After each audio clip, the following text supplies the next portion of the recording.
வணக்கம். அரசு அப்படிங்கறதுடைய தேவை என்ன அப்படின்னு நம்ம பார்த்தோம்னா, ஒரு நாட்டில் இருக்கக்கூடிய வளங்களை, பொருளாதாரங்களை அங்க இருக்கக்கூடிய மக்களுக்கு சமமாக பிரிச்சு கொடுக்கணும் அப்படிங்கிற வேலையை செய்யறதுதான் அரசினுடைய வேலை. இல்லைன்னா அந்த பகுதியில வலுவான கும்பலோ இல்ல வலுவான மனிதர்களோ அவங்களே எல்லாமே தன்னுடைய கட்டுப்பாட்டுல எடுத்து வச்சுப்பாங்க. மற்றவங்களுக்கு பகிர்ந்துக்காம கொடுக்காம தாங்களே வச்சுப்பாங்க. அப்போ ஒரு பெரிய சண்டை வரும் இல்லையா? இப்படிதான் முதலாளி வர்க்கத்திற்கும் தொழிலாளி வர்க்கத்திற்குமான சண்டை. இதையெல்லாம் சால்வ் பண்ணணும் அப்படிங்கிறதுக்காக தான் அரசு அப்படிங்கிற ஒரு கட்டமைப்பு உருவாக்கப்பட்டது. அப்போ இந்த அரசு அந்த நாட்டில் உள்ள சொத்துக்களை அங்க இருக்கக்கூடிய எல்லா மக்களுக்கும் சமமாக பிரித்து கொடுக்க வேண்டிய வேலையை சரியா செய்தா? இப்படி வீட்டுல பேரண்ட்ஸ் பசங்களுக்கு எல்லாத்தையும் ஈக்குவலா பிரிச்சு கொடுக்குறாங்களா அப்படின்னு பாக்குறோம் இல்லையா? அதே மாதிரி அரசு அந்த நாட்டில் உள்ள மக்களுக்கு சமமா பிரிச்சு கொடுக்கணும். அப்படி பிரிச்சு கொடுக்கறதுக்கான கொள்கை, சட்டம், விதிமுறைகள் இது எல்லாத்தையும் வகுக்கும் இல்லையா?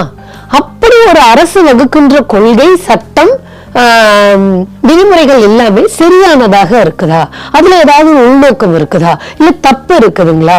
அல்லது இவை எல்லாம் ஒருத்தருக்கு மட்டுமே சார்பா இருக்குதா அப்படிங்கிற வேலையை நாம தான் செஞ்சுக்கணும். இப்ப ஊடகங்கள் இருக்கு அப்படின்னா ஊடகங்களோட முக்கியமான வேலை என்ன அப்படின்னா இதையெல்லாம் ஆய்வு பண்ணி மக்களுக்கு உண்மையை கொண்டு போய் சேர்ப்பது. ஆனா இப்ப ஊடகங்கள் அப்படிங்கிறது பிஜேபியினுடைய பாசிச அரசுக்கு கட்டுப்பட்ட அல்லது அவர்களால் கைகள் கட்டுப்பட்டிருக்கக்கூடிய நிலைமையிலதான் ஊடகங்கள் இருக்குது. அப்போ நமக்கு எது சரியானது அப்படிங்கறத தேடி கண்டுபிடிக்க வேண்டிய வேலையை அந்த அரசுகள் உருவாக்கக்கூடிய கொள்கைகளை, சட்டங்களை, விதிமுறைகளை சரியானதா அப்படின்னு நாம தான் ரிசர்ச் பண்ணி தெரிஞ்சுக்க வேண்டிய நிலைமை இருக்கு. இப்ப இந்த சேனல் அப்படின்னு பாத்தீங்கன்னா முக்கியமாக எதற்காக உருவாக்கப்பட்டது? இப்ப நீங்க பெண்கள் கிட்ட போய் கேட்டீங்க அப்படின்னா அவங்க கிட்ட போய் நீங்க இன்னைக்கு பேப்பர் படிச்சீங்களான்னு கேட்டீங்கனாலோ, இன்னைக்கு நியூஸ் பாத்தீங்களா அப்படின்னு கேட்டீங்கனாலோ, இன்னைக்கு ஏதோ ஒரு அரசியல் நிகழ்வு நடந்திருக்கும், அதை கவனிச்சீங்களா, அதுல உங்களுடைய கருத்து என்னன்னு கேட்டீங்கன்னா கண்டிப்பா சொல்ல மாட்டாங்க. பெரும்பாலானவர்களுக்கு தெரியாது இன்க்ளூடிங் நான் என்னையும் சேர்த்துதான் சொல்றேன். பெரும்பாலானவர்களுக்கு தெரியாது அப்படிங்கறது குற்றம் இல்லை. ஏன் அவங்களுக்கு தெரியாமலே போச்சு அப்படின்னு பாத்தீங்கன்னா, காலையில என்ன சமைக்கிறது, மத்தியானம் நைட்டுக்கு என்ன சமைக்கிறது, இது எல்லாமே மறுநாள் ரிப்பீட் ஆகக்கூடாது, அந்த வாரத்துக்கே ரிப்பீட் ஆகக்கூடாது. அப்போ ஒவ்வொரு நாளுக்கும் தேவையான உணவு, அது குடும்பத்தினுடைய தேவைகள், இது எல்லாத்தையும் கவனிக்கிறதுலயே பெண்கள் தங்களுடைய வாழ்க்கை முழுவதும் செலவழிச்சிடுறாங்க. பெண்கள் பெரும்பாலான நேரத்தை இந்த குடும்பத்தினுடைய நன்மைக்காகவே செலவழிக்கிறாங்க அப்படின்னு தான் டேட்டாவும் சொல்லுது. வீட்டுல இருக்கக்கூடிய பெரியவங்களாகட்டும், சின்னவங்களாகட்டும், கை குழந்தைங்களாகட்டும், இவங்களை பராமரிச்சுக்கிட்டே இருக்கணும், இவங்களை பார்த்துக்கிட்டே இருக்கணும், இவங்களுக்கு தேவையை நிறைவேற்றிக்கிட்டே இருக்கணும். அப்படிங்கும்போது அரசு சார்ந்து இந்த அரசியல் பாலிடிக்ஸ் சொன்னோம் இல்லையா, இதுக்கு முன்னாடி ஒரு வீடியோ நம்ம பார்த்திருக்கோம். இதை பற்றியெல்லாம் கவனிக்கவே முடியாத, கவனிச்சாதானே நமக்கு என்ன தெரியும், நம்ம எதை தெரிஞ்சுக்கணும் அப்படிங்கறதெல்லாம் வரும். அப்பதானே நம்ம கரெக்டா சிந்திச்சு ஓட்டும் போட முடியும், சரியான நபர்களை தேர்ந்தெடுக்க முடியும். ஆனா அந்த நிலைமைக்கு பெண்கள் போய் நிற்கவே முடியாத, அந்த இடத்துக்கு போகவே முடியாத அளவிற்கு இந்த சமூக குடும்ப சூழல் பெண்களை கட்டி போட்டுடுது. அதனாலதான் இந்த சேனலுடைய நோக்கமே பாத்தீங்க அப்படின்னா பெண்களை அரசியல் படுத்தணும், பெண்கள் அரசியல் பேசணும், அரசியலை பற்றி தெரிஞ்சுக்கணும் அப்படிங்கறதுடையதான் நோக்கமே. எனக்கும் அந்த ஃபுல்லா தெரிஞ்சிருமா அப்படின்னு உடனே கேள்வி கேட்காது. என்னமோ உனக்கு தெரியுமா அப்படின்னா இல்ல, எனக்குமே கொஞ்சம் தெரியும். நான் கத்துக்கிறது பேரலா மற்ற பெண்களுக்கும் பகிர்ந்துக்கணும் அப்படின்னு நினைக்கிறதுனுடைய நோக்கம் தான் இந்த சேனலோட. குடியுரிமை ஒருத்தருக்கு கிடைக்கும். இப்ப நம்ம எல்லாம் சொல்லிக்கிறோம் இல்லையா, இந்த நாட்டினுடைய குடிமக்கள், நான் குடிமகள் அப்படின்னு நான் சொல்றேன்னா அதுக்கு என்ன கண்டிஷன் அப்படின்னு பாத்தீங்கன்னா, நான் பிறப்பால் இந்த நாட்டை சேர்ந்தவளாக இருக்கணும், என்னுடைய பெற்றோர்களில் ஒருவரும் இந்த நாட்டை சேர்ந்தவராக இருக்கணும், பெற்றோர்களில் இன்னொருவர் இல்லீகல் மைக்ரன்ஸா இருக்கக்கூடாது, சட்டத்திற்கு புறம்பாக இங்க உள்ளே வந்தவர்களாக இருக்கக்கூடாது. இப்படி இருந்தால் மட்டுமே நாம இந்த நாட்டினுடைய குடிமக்கள் அப்படிங்கிறது ஆகும். இப்ப சிஏஏ எடுத்துன்னு வர்றதுங்கிறது வெளிநாட்டிலிருந்து வருபவர்களுக்கு குடியுரிமை கொடுப்பதை பற்றின ஒரு சட்டம். சிஏஏ குடியுரிமை திருத்த சட்டம்னா என்னன்னு தெரியும்? தெரியல. சிஏஏ குடியுரிமை திருத்த சட்டம் அப்படின்னா என்னன்னு தெரியும்? தெரியாது. சிஏஏ குடியுரிமை திருத்த சட்டம் அப்படின்னா என்னன்னு தெரியுமா? தெரியாதுமா. என்னன்னு தெரியாதுமா. சிஏஏ குடியுரிமை திருத்த சட்டம் அப்படின்னா என்னன்னு தெரியுமா? அது தெரியாது, நீங்க சொல்லி கொடுத்தா நாங்க சொல்றோம். சிஏஏ குடியுரிமை திருத்த சட்டம் அப்படின்னா என்னன்னு தெரியும்? அதுதான் தெரியலம்மா என்னன்னு. சிஏஏ குடியுரிமை திருத்த சட்டம் அப்படின்னா என்னன்னு தெரியுமா? தெரியாது. அந்த சட்டமா தெரியாது எனக்கு. இப்ப நீங்க இந்த சிஏஏ பத்தி பெண்கள் கிட்ட கேட்ட கிளிப்பிங்ஸ பார்த்திருப்பீங்க. எல்லாருமே தெரியாது அப்படின்னு தான் சொன்னாங்க. பெரும்பாலான பெண்களுக்கு எதுவுமே தெரியல, அரசியல் குறித்து எதுவுமே தெரியல. மறுபடியும் தெரியலங்கிறத குற்றமா சொல்லல, தெரிந்துக்க கூடிய நிலையில் அவர்களை நாம் வைக்கவில்லை அப்படிங்கறது உண்மை. இப்ப சிஏஏ அப்படின்னாலே பெண்களுக்கு என்னன்னு தெரியல. அப்பதானே அதுக்கு எதிரான நடந்த போராட்டம் சரியானதா தவறா, இந்த சிஏஏ சட்டம் பிஜேபி கொண்டு வந்ததுல ஏதாவது உள்நோக்கம் இருக்கா அப்படின்னு தெரிஞ்சுக்க முடியும். சரி, நான் தெரிஞ்சுக்கிட்டேன் வந்து நான் இப்ப பெண்களோட ஷேர் பண்ணிக்கணும்னு நினைக்கிறேன். சிஏஏ அப்படிங்கிறது சிட்டிசன் அமெண்ட்மெண்ட் ஆக்ட். இந்த நாட்டில் யாருக்கு குடியுரிமை கொடுக்கறது அப்படிங்கிற ஒரு சட்டம் இருக்கும் இல்லையா? ஏற்கனவே ஒரு சட்டம் இருந்திருக்கு, அதுல ஒரு திருத்தத்தை கொண்டு வராங்க. அது என்ன திருத்தம்? ஏன் வந்து பல கட்சிகள் வந்து பிஜேபி கொண்டு வந்து இந்த சிஏஏ 2019 அப்படிங்கிற சட்டத்தை வந்து எதிர்க்குது அப்படின்னு பார்த்தோம்னா, பிஜேபி அரசு என்ன சொல்லுது அப்படின்னா, இப்ப பல நாட்டுல இருந்து அகதிகளாக இந்த நாட்டிற்கு வராங்க இல்லையா இந்தியாவுக்கு, அப்படி வருபவர்கள் சில பேருக்கு நாங்க இந்திய குடியுரிமை தரோம், ஆனா அதுக்கு ஒரு கண்டிஷன் அப்படின்னு சொல்லுது. என்ன கண்டிஷன் அப்படின்னா, அவர்கள் டிசம்பர் 31, 2014 முன்பு வந்தவர்களாக இருக்கணும். பக்கத்து நாடுகள் இருக்கு இல்லையா, பாகிஸ்தான், ஆப்கானிஸ்தான், அப்புறம் இங்க இருக்கக்கூடிய பங்களாதேஷ், இங்க பக்கத்துல இருக்கு இல்லையா, இந்த 3 நாடுமே பாத்தீங்கன்னா இஸ்லாமிய நாடு. இந்த பிஜேபி என்ன சொல்லுது, இந்த இஸ்லாமிய நாடுகளில், அதாவது அங்க இருக்கக்கூடியவர்கள் பெரும்பான்மையானவர்கள் இஸ்லாமியர்கள், அந்த இஸ்லாமிய நாடுகள்ல இருக்கக்கூடிய மத சிறுபான்மையினர், அங்க இருக்கக்கூடிய வேற மத சிறுபான்மையினர்கள், கிறிஸ்துவர்கள், பார்சிகள், சீக்கியர்கள், இந்துக்கள், இந்த மாதிரி இருப்பாங்க இல்லையா, அவர்களுக்கு இந்தியாவில் குடியுரிமை தரோம், இஸ்லாமியர்கள் தவிர்த்து அப்படின்னு சொல்லு. ஏன்னா அது 3மே வந்து இஸ்லாமிய நாடு, அங்க இஸ்லாம் வந்து பெரும்பான்மை, அதனால அங்க இருக்கக்கூடிய சிறுபான்மையினர்களுக்கு மட்டும்தான் வந்து இங்க குடியுரிமை கொடுப்போம் அப்படின்னு ஒரு கண்டிஷன் வைக்குது. இதனாலதான் இந்தியாவுல பெரும்பாலான கட்சிகள் வந்து இந்த சிஏஏ சட்டத்தை எதிர்க்குது. இப்ப தமிழ்நாட்டுல திமுகவினுடைய விசிகாவினுடைய ஆர்குமெண்ட் என்ன அப்படின்னு பாத்தீங்கன்னா, இப்படி மதத்தின் அடிப்படையில் இவங்களுக்கு குடியுரிமை கொடுக்க மாட்டேன், பர்டிகுலரா இஸ்லாம் மதத்துக்கு குடியுரிமை கொடுக்க மாட்டேன் அப்படின்னு சொல்லுவது தவறு. இந்தியா அப்படிங்கிறது மத சார்பற்ற நாடு, எந்த மதத்தையும் உயர்த்தி பிடிக்காத, எல்லோரையும் சமமாக நினைக்கக்கூடிய நாடு. அப்படி இருக்கும்போது நீங்க இந்த இஸ்லாமியர்களுக்கு மட்டும் கொடுக்க மாட்டேன்னு சொல்றது தவறானது அப்படின்னு சொல்லிட்டு கூட இன்னொன்னு சொல்லுது. இலங்கையில இருந்து தமிழர்கள் வந்தாங்க இல்லையா, எல்டிடிக்கும் அங்க இருக்கக்கூடிய இலங்கை அரசுக்கும் போர் நடந்தது. அதனால அங்க இருக்கக்கூடிய தமிழர்கள் தமிழ்நாட்டுல வந்து தஞ்சம் புகுந்தாங்க இல்லையா, அவங்க எல்லாருமே வந்து இலங்கை தமிழர் மறுவாழ்வு முகாம்ல இருக்கிறாங்க. கிட்டத்தட்ட 1.5 லட்சம் பேர் இலங்கை தமிழர்கள் தமிழ்நாட்டுல இருக்காங்க அப்படின்னு டேட்டா சொல்லுது. இங்க இருக்கக்கூடிய திமுக விசிக அரசு என்ன சொல்லுது அப்படின்னா, நீங்க குடியுரிமை கொடுக்கிற சட்டத்துல வந்து இஸ்லாமியர்களுக்கு இல்லைன்னு சொல்லுவது தவறு ஒண்ணு.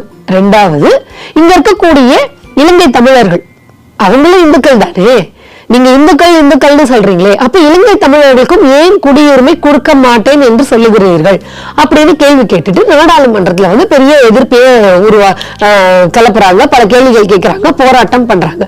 அப்ப நீங்க கொண்டு வந்த அந்த சிஏஏ இந்திய குடியுரிமை திருத்த சட்டம் 2019ல 2 கரெக்ஷன்ஸ் கொண்டு வாங்க, இஸ்லாமியர்களுக்கும் கொடுப்பேன்னு சொல்லுங்க, இலங்கை தமிழர்களுக்கும் குடியுரிமை கொடுப்பேன்னு திருத்தம் கொண்டு வாங்கன்னு சொல்றாங்க. ஆனா பிஜேபி அரசு அதை நிராகரித்து விட்டது.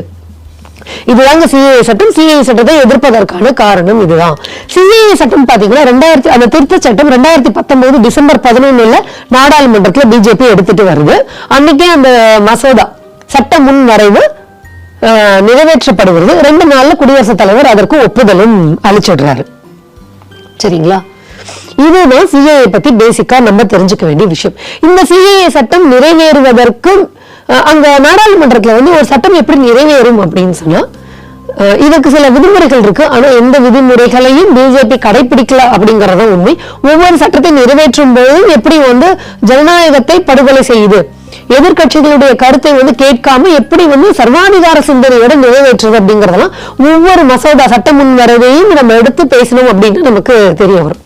ஆனா இந்த சிஏஏ 2019 சட்ட முன்வரைவு நாடாளுமன்றத்தில் நிறைவேறுவதற்கு, அது ஓட்டெடுப்பு நடத்துறாங்க இல்லையா, நிறைவேறுவதற்கு மிக முக்கியமான காரணம், அதாவது இஸ்லாமியர்களையும் இலங்கை தமிழர்களையும் புறக்கணித்து விட்டு கொண்டு வரப்பட்ட அந்த சட்ட முன்வரைவு நிறைவேறுவதற்கு மிக முக்கிய காரணம் அதிமுகவினுடைய நாடாளுமன்ற உறுப்பினர்கள். அவங்க தான் இந்த சட்டத்திற்கு ஆதரவா வாக்கு அளிக்கிறாங்க.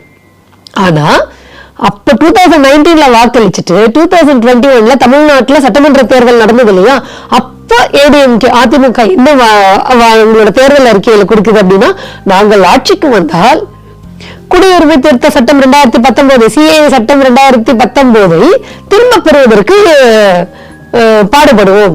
அந்த சட்டம் நிறைவேற்றதுக்கு ஓட்டு போட்டுட்டு 2021 என்ன சொல்றாங்க, அதை நாங்க திரும்ப பெறுவதற்கு பாடுபடுவோம். நான் என்ன சொல்றேன், சிஏஏ 2019 சரியான சட்டம் அப்படிங்கிறதுக்காக நீங்க 2019 அதிமுக வாக்களிக்குது. அது சரியானது அப்படின்னா ஏன் 2021 நாங்க அதை திரும்ப பெறுவோம், அதற்கு பாடுபடுவோம் அப்படின்னு சொல்லுது. அப்போ அடிப்படையிலேயே அந்த சிஏஏ சட்டம் அப்படிங்கிறது இஸ்லாமியர்களுக்கும் எதிராக இருக்குது, இலங்கை தமிழர்களுக்கும் எதிராக இருக்குது. இப்படி இந்த சட்டம் மோசமானதாக இருக்கு அப்படிங்கறதுனாலதான் எந்த ஒரு புரட்சியும் எந்த ஒரு மாற்றமும் மக்களுடைய பார்ட்டிசிபேஷன் இல்லாம நிறைவேறாது அப்படிங்கறதுனால அப்ப எதிர்கட்சியாக இருந்த திமுக என்ன பண்ணுச்சு அப்படின்னா, தமிழ்நாட்டில் 2 கோடி மக்கள் கிட்ட கையெழுத்து வாங்கிச்சு. இந்த சிஏஏ சட்டத்திற்கு எதிராக 2 கோடி கையெழுத்து வாங்கி அது குடியரசுத் தலைவருக்கும் அனுப்பிச்சிச்சு. ஆனா இப்போது வரைக்கும் பிஜேபி அரசு ஒண்ணுமே பண்ணல. அந்த சட்டம் நிறைவேறியதுதான் அப்படின்னு இருக்கு. இப்ப அண்மையில பிஜேபியுடைய சாந்தனு தாக்கூர் அப்படிங்கிற பிஜேபி எம்பி ஒரு நிகழ்ச்சியில என்ன சொல்றாரு, நாங்க விரைவில் சிஏஏ இம்ப்ளிமெண்ட் பண்ணுவோம் அப்படின்னு சொன்னாங்க. 2019 பாஸ் ஆகுது இல்லையா இந்த சிஏஏ சட்டம் அப்படிங்கிறது, பாஸ் ஆன உடனே இந்தியா முழுக்க பல போராட்டங்கள் நடக்குது. டெல்லியில ஜந்தர் மந்தர்ல மக்கள் அனைவரும் கூடி எதிர்ப்பு தெரிவிக்கிறாங்க, கல்லூரி மாணவர்களும் தெரிவிக்கிறாங்க. அப்போ ஒரு போராட்டம் நடந்துகிட்டு இருக்கும்போது பிஜேபி அரசு அதை எப்படியெல்லாம் ஹேண்டில் பண்ணிச்சு அப்படின்னா, மிக கொடுமையாக அந்த போராட்டத்தில் ஈடுபட்டவர்களுக்கு எதிராக செயல்பட்டது. கல்லூரி மாணவர்கள் எல்லாம் அடிச்சது, சம்பந்தமே இல்லாம தீவிரவாத கேஸ் எல்லாம் போட்டுச்சு. ஈவன் கல்லூரிக்குள்ளேயே புகுந்து ஜவஹர்லால் நேரு யூனிவர்சிட்டி, அலிகர் முஸ்லிம் யூனிவர்சிட்டி, ஜாமியா மிலியா யூனிவர்சிட்டி, இப்படி பல யூனிவர்சிட்டி மாணவர்கள் இந்த சிஏஏ சட்டத்திற்கு எதிராக போராடினதுனால பிஜேபி அரசு மிக மூர்க்கமாக அவர்களை அடித்தது. இதுக்கு நடுவில் இது இந்த போராட்டம் நடந்துட்டு இருக்கும்போது என்ன ஆச்சு அப்படின்னா, கொரோனா பெருந்தொற்று பரவ ஆரம்பிச்சதுனால சிஏஏக்கு எதிரான போராட்டம் அப்படிங்கிறது முடிஞ்சு போச்சு. ஏன்னா ஊரடங்கு அறிவிச்சாங்க இல்லையா, இப்ப அப்படியே போயிருச்சு. இப்ப 2024 வந்தோட பிஜேபியினுடைய Shantanu Thakur BJP MP CAA சட்டத்தை இம்ப்ளிமெண்ட் பண்ண போறோம் அப்படின்னு சொன்னதால மறுபடியும் சிஏஏ பற்றின உரையாடல் தொடங்கியிருக்கு. இதுதாங்க விஷயம். இப்போ நம்ம கேட்க வேண்டிய கேள்வி என்ன அப்படின்னா, சிஏஏ சட்டம் அப்படிங்கிறது வெளிநாட்டிலிருந்து இங்க வந்த தஞ்சம் புகுந்த மக்களுக்கான குடியுரிமை வழங்குவதா இல்லையா, யாருக்கு வழங்குவது அப்படின்னு. இதுல இந்தியர்களாகி நமக்கு என்ன பாதிப்பு, நாம ஏன் எதிர்க்கணும், அவசியம் இல்லையே அப்படிங்கிற ஒரு கேள்வி வரும் இல்லையா. சரி, இதை எப்படி பார்க்கணும் அப்படின்னா, என்பிஆர் என்ஆர்சி அப்படிங்கறத சேர்த்து பார்க்கணும். என்பிஆர் அப்படின்னா நேஷனல் பாப்புலேஷன் ரெஜிஸ்டர், என்ஆர்சி அப்படின்னா national register of citizens. NRC national register of citizens இருக்கு இல்லையா, இந்தியாவில் குடியுரிமை பெற்றவர்களுடைய பதிவேடு. இதுல யார் யாரெல்லாம் இந்த குடிமக்கள் அவங்களுடைய அந்த பதிவேட்டுல நம்மளுடைய பேரெல்லாம் இருக்கும். இப்ப நான் குடிமக்கள், நீங்க குடிமக்கள் அப்படின்னா அந்த ரெஜிஸ்டர்ல உங்களோட எல்லா பேரும் இருக்கும். இந்த ரெஜிஸ்டர்ல நம்ம பேர் போகணும் அப்படின்னா என்பிஆர் லிஸ்ட்ல நம்ம பேர் வரணும். நேஷனல் பாப்புலேஷன் ரெஜிஸ்டர், மக்கள் தொகையினுடைய பதிவேடு புக்ல நம்மளுடைய பேர்கள்லாம் அதுல போகணும். அதுல இருந்து எடுத்துதான் என்ஆர்சி லிஸ்ட்ல போடுவாங்க.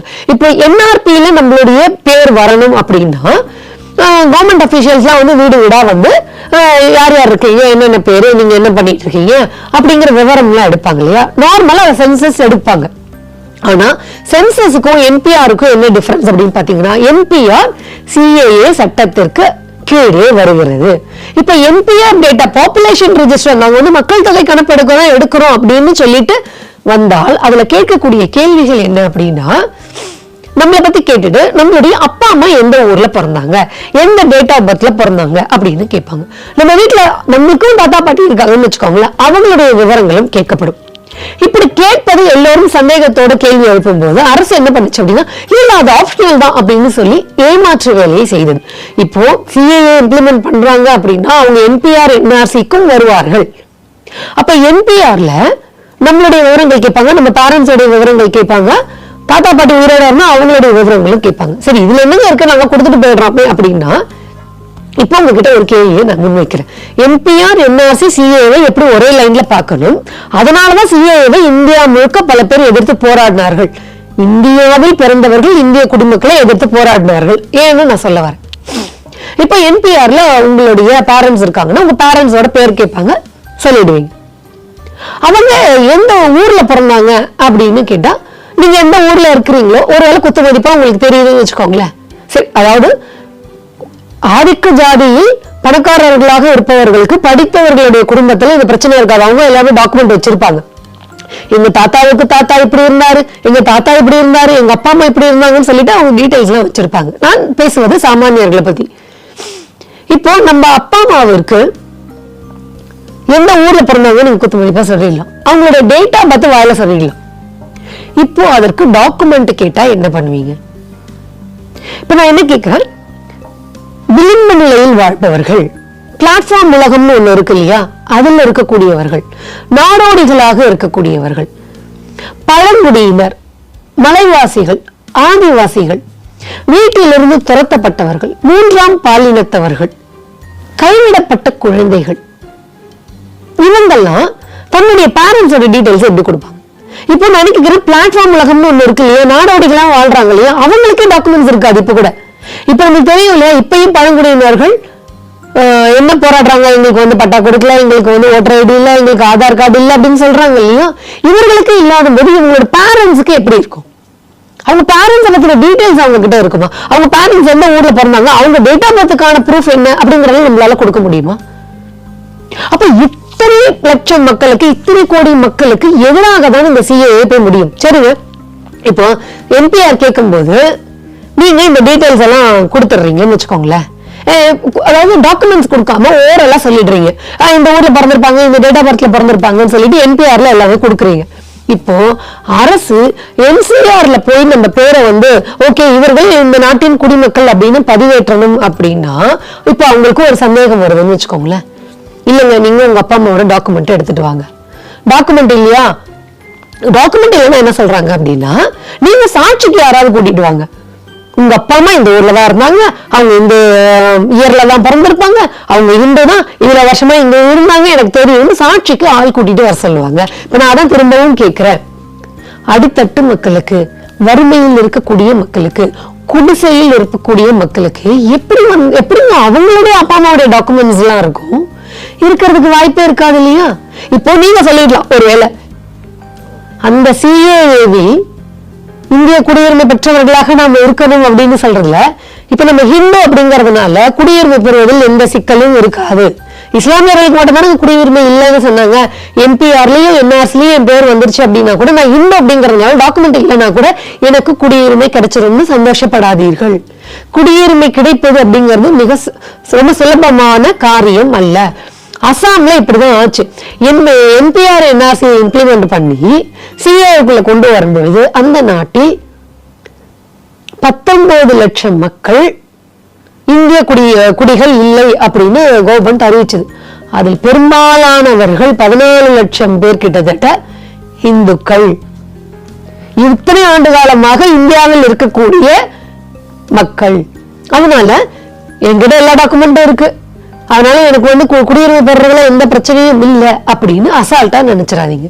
முக்கியமா இதை இம்ப்ளிமெண்ட் பண்ணுறது அப்படிங்கிறது வந்து மிக சிஏஏ வந்து வெளிநாட்டில இருந்து வந்திருக்கக்கூடியவர்களுக்கு வந்து குடியுரிமை கொடுக்கறதுங்கிறது வேற ப்ராசஸ், அது தனியா இருக்கட்டும், அதுக்கும் நமக்கு சம்பந்தம் இல்லைன்னு இருந்தால் கூட இந்த என்பிஆர் என்ஆர்சியோடு ஒப்பிட்டு பார்க்கும் பொழுது இங்கே இருக்கக்கூடிய சாமானிய அடித்தட்டு தொழிலாளர்கள், உழைப்பை தவிர வேறு எந்த உடைமையும் இல்லாத பாட்டாளி வர்க்கம், சொந்தங்களால் பெற்றோர்களால் கைவிடப்பட்ட குழந்தைகள், மூன்றாம் பாலினத்தவர்கள், மாற்றுத்திறனாளிகள். ஏன்னா மாற்றுத்திறனாளிகளை வந்து நிறைய பேர் வச்சு பாத்துக்கிறது இல்லை இல்லையா, கைவிட்டுடுறாங்க இல்லையா, நம்ம பார்த்திருக்கோம் இல்லையா, எத்தனையோ முகாம்கள் இருக்கு இல்லையா. இவர்கள் எல்லாம் என்ன செய்வார்கள்? இந்த என்பிஆர் என்ஆர்சிங்கிற ப்ராசஸை இம்ப்ளிமெண்ட் பண்ணி கொண்டு வரோம், இதுக்கான ரூல்ஸ் அண்ட் ரெகுலேஷன்ஸ் நாங்க ரெடி பண்ணிக்கிட்டு இருக்கோம், அதெல்லாம் ரெடி பண்ணோன்னு என்பிஆர் என்ஆர்சியை விடுவோம் அப்படின்னு சொன்னா இந்த நாட்டில் இருக்கக்கூடிய பெரும்பான்மையான மக்களுக்கு எதிராக போய் முடியும். அப்படிங்கறதுனாலதான் என்பிஆர் என்ஆர்சி சிஏஏ இது மூணுத்தையுமே தமிழ்நாடு அரசு, திமுக அரசு, இங்க இருக்கக்கூடிய விசிக கட்சி எதிர்க்கிறது. இப்ப இந்த சிஏஏ அப்படிங்கறத பத்தி நாம ஏன் தெரிஞ்சுக்கணும், என்பிஆர் அப்படிங்கறத பத்தி நாம ஏன் தெரிஞ்சுக்கணும், என்ஆர்சிங்கிறத பத்தி நாம ஏன் தெரிஞ்சுக்கணும் அப்படிங்கிற கேள்வி திரும்பவும் வந்துச்சுன்னா மிடில் ஏஜை கிராஸ் பண்ண எல்லாருமே உங்களுக்குள்ளேயே ஒரு கேள்வி கேட்டுக்கோங்க. உங்க அப்பா அம்மா கிட்ட போய் கேள்வி கேளுங்க. அவங்களுக்கு டேட் ஆஃப் பர்த்துக்கு டாக்குமெண்ட் இருக்கா? அவங்க எந்த ஊர்ல பிறந்தாங்க, எவ்வளவு ஆண்டுகள் இருந்தாங்க, அந்த பகுதியில் இருந்தாங்க அப்படிங்கிறதுக்கான டாக்குமெண்ட் இருக்கா அப்படிங்கறத போய் கேள்வி கேளுங்க. நமக்கு எல்லாமே கிடைச்சிருச்சு அப்படிங்கறதுனால நம்ம சுற்றி இருக்கக்கூடிய மக்களுக்கும் எல்லாம் கிடைச்சிருக்கோம், அவங்களுக்கு எல்லாம் எந்த பிரச்சனையும் இல்லை அப்படிங்கறத நம்ம அப்படி சிந்திக்க கூடாது இல்லையா? நம்ம வாழ்க்கையில ஒவ்வொரு நாளும் கடக்கக்கூடிய பாதைகள்ல எவ்வளவு பேரை பாக்குறோம் இல்லையா? அவர்களுக்கும் சேர்த்துதானே நம்ம குரல் ஒலிக்கணும். அதுதானே ஜனநாயகம், அதுதானே முதல்ல மனித பண்பாடு. அதனாலதான் நம்ம என்பிஆர் என்ஆர்சி சிஏஏ அப்படிங்கறத எதிர்க்கிறோம். சிஏஏல கரெக்ஷன் கொண்டு வரணும் அப்படின்னு சொல்றாங்க. என்பிஆர் என்ஆர்சியை இம்ப்ளிமெண்ட் பண்றது அப்படிங்கிறது மிக முட்டாள்தனமானது, மிக பெரும் பொருள் சேதாரம் ஏற்படும் அப்படின்னு தான் அறிஞர்கள் சொல்றாங்க. பிஜேபி இப்படி ஒரு மோசமான ஒரு குழப்பம் நிறைந்த தேவையற்ற சட்டங்களை எல்லாம் ஏன் கொண்டு வருது அப்படின்னா, ஒரு பழமொழி ஒண்ணு சொல்லுவாங்க இல்லையா, வேலையாத்தவங்க பூனையை பிடிச்சு சரைச்சுக்கிட்டு இருந்தோம் அப்படின்னு. இந்த நாட்டை வளர்ப்பதற்கு எந்த விதத்திலையும் வக்கற்ற ஆற்றலற்ற பிஜேபி அரசு என்ன பண்ணுது, அவங்களுக்கு இருக்கக்கூடிய ஒற்றை இலக்கு இஸ்லாமிய எதிர்ப்பு. அதை மட்டுமே காட்டி காட்டி இந்துக்களுடைய ஓட்டு வாங்கணும் அப்படிங்கிறதுக்காக தான் இப்படிப்பட்ட குழப்பம் நிறைந்த தேவையற்ற சட்டங்களை கொண்டு வருது.